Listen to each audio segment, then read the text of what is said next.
কড়াইয়ে তেল দিয়ে দিলাম, তেলটা গরম হোক। তেল গরম হয়ে গেছে, এবারে মাছ ছাড়ছি।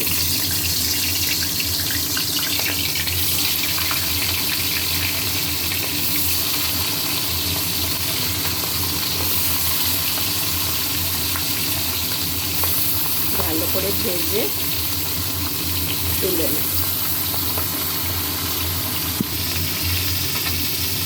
মাছ ভাজা হচ্ছে, খানিকটা ভাজা হয়ে গেছে, আর একটু বাকি আছে।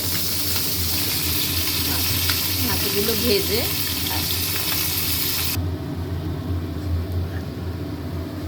ফোড়ন দিচ্ছি কালো জিরে, কাঁচা লঙ্কা। মাছ ভাজা সব হয়ে গেল।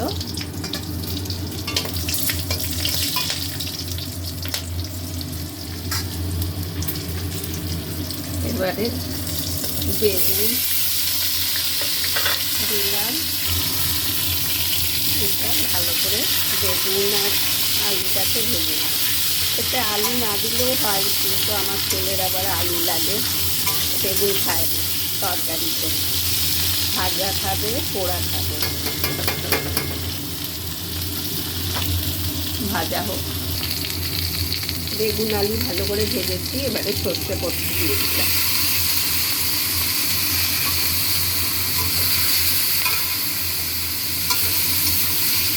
এটা ভালো করে মশলাটা কষবো।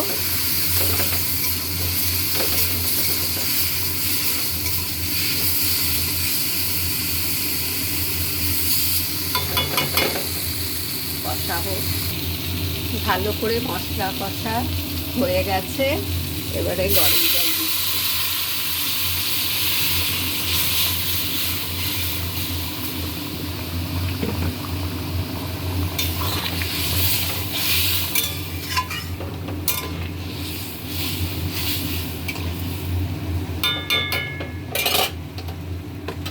এবারে মাছগুলো ছেড়ে দিচ্ছি।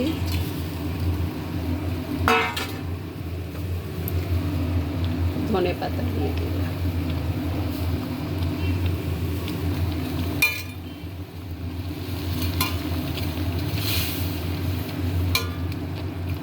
মাখা মাখা হবে।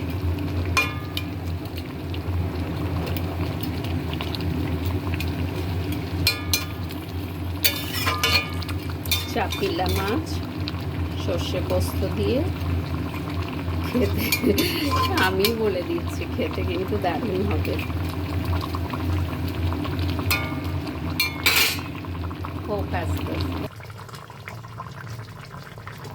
আমার রান্না হয়ে গেল চাপিলা মাছ। রাখছি বন্ধুরা, টাটা।